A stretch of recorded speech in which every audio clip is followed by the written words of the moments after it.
more you suppress, the more you remove our identity, the more you remove our foundation, the more you insult us, the more we will cry out and say enough is enough. If we want peace, if we want unity, if we want progress in this country,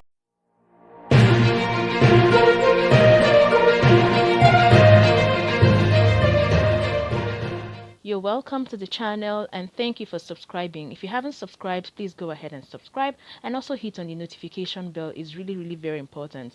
Thank you. we speak the truth for today so that posterity may be kind to us, and God, who created all that is, might in his infinite wisdom and mercy reward us for standing for the truth and refusing to bow before that which is evil and that which is nothing but pure tyranny.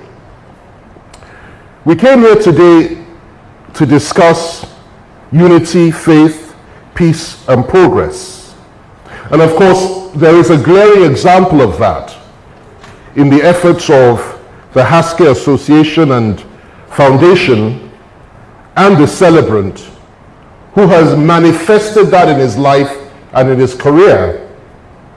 He has preached unity, practiced it. He has faith in his God. He has brought peace wherever he goes.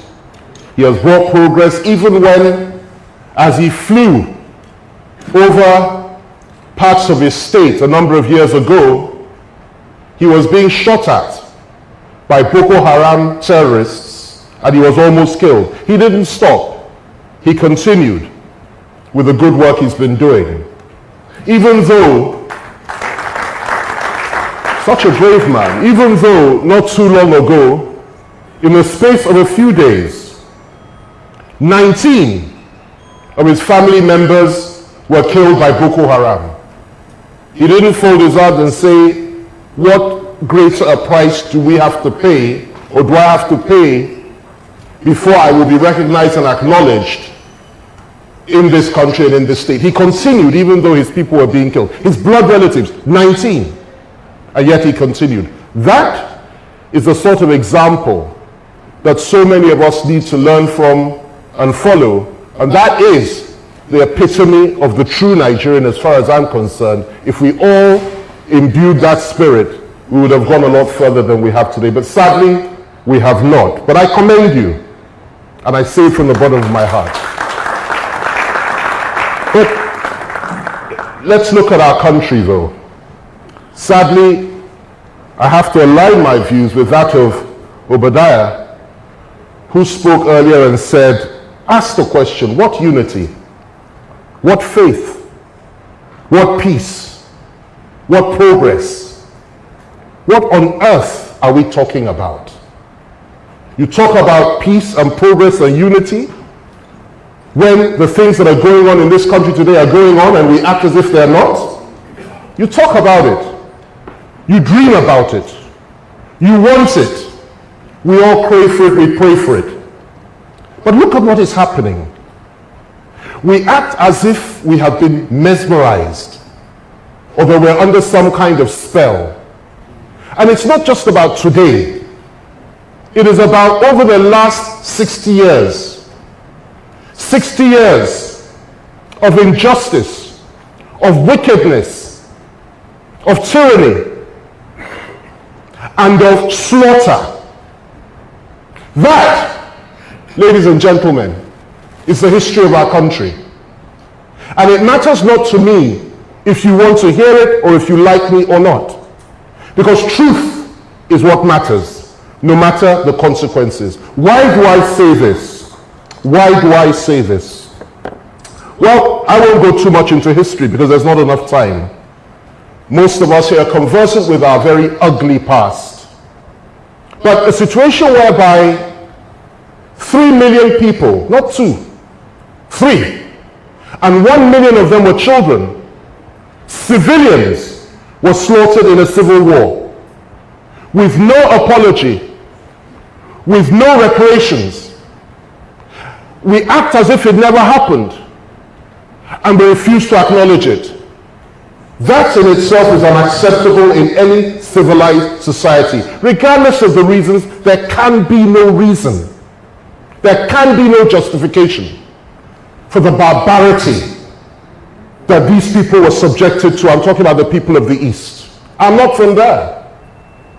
But it was barbaric. And we need to think about settling that issue before God, before even talking about progress. Let's talk about the situation of the people of the Middle Belt, which is very interesting because I've been living in this part of the country, the Middle Belt, since 2001.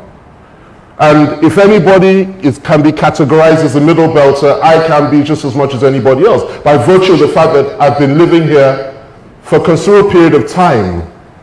Hey, look at the history. Look at what has happened.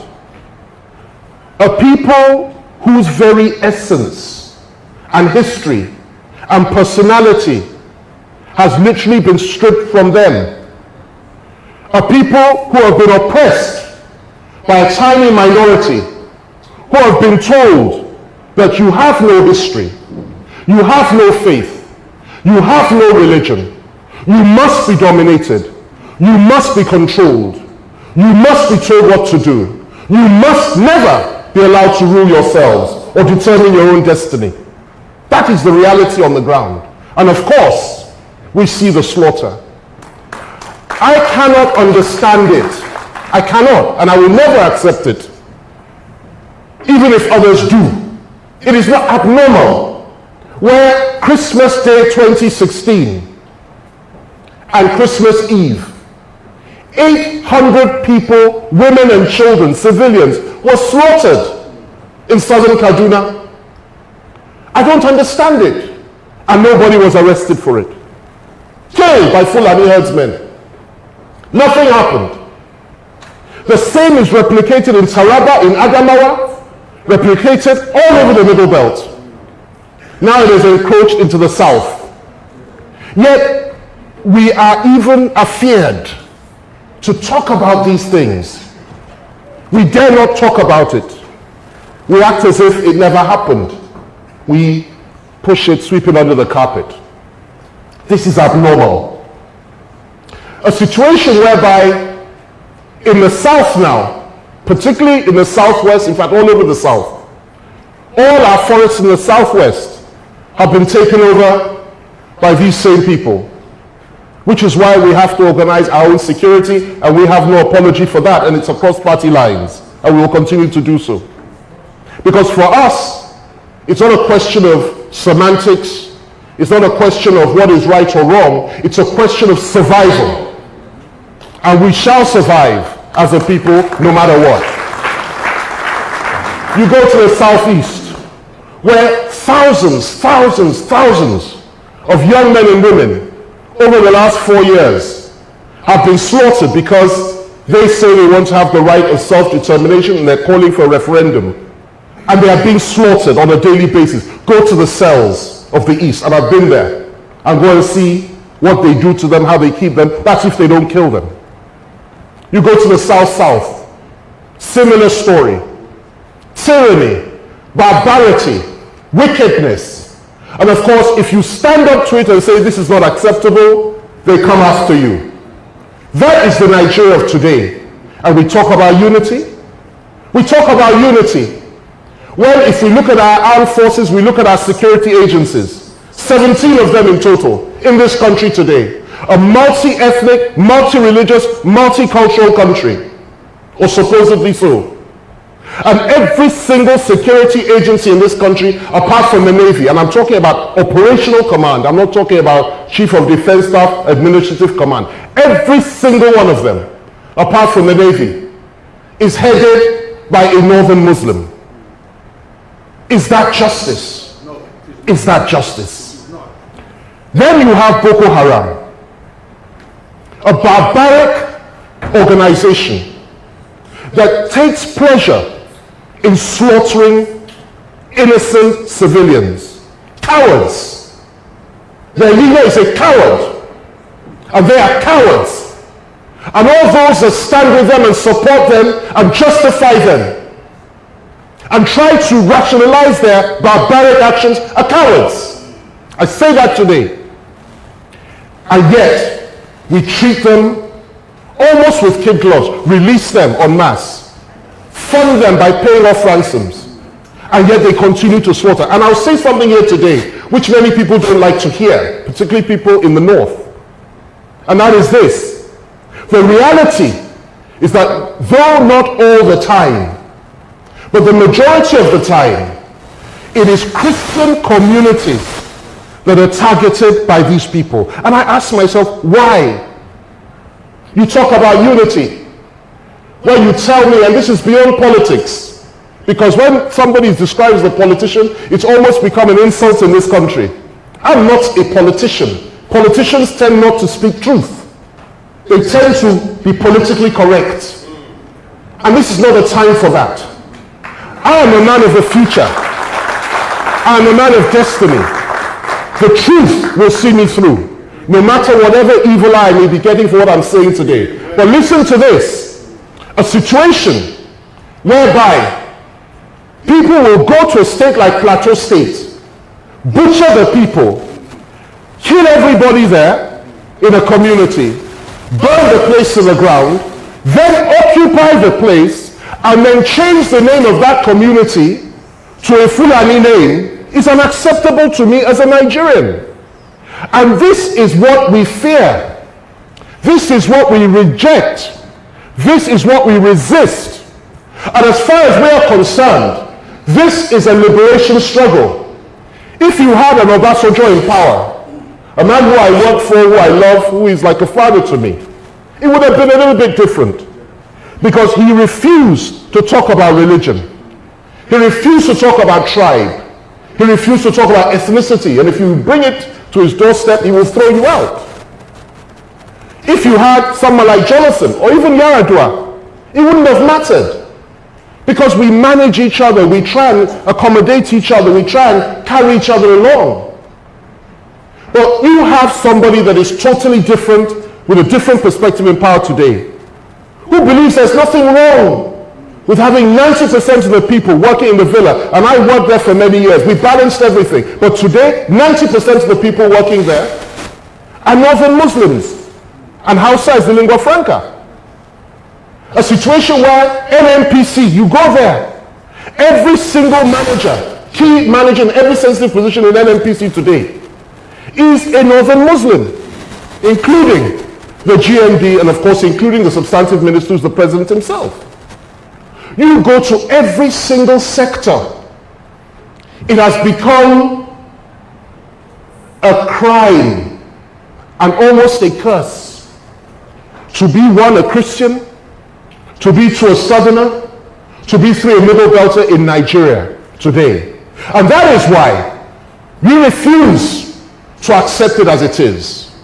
And that is why the call for self-determination cannot be wished away, no matter how much some want it to go. It's not going anywhere. The more you kill, the more you maim. The more you jail, the more you suppress. The more you remove our identity, the more you remove our foundation. The more you insult us, the more we will cry out and say enough is enough. If we want peace, if we want unity, if we want progress in this country, then let us come together as human beings and recognize the fact that killing, murder, and mayhem cannot be a solution for anything. Let us dialogue, let us talk, let us devolve power. Now I'll end with this.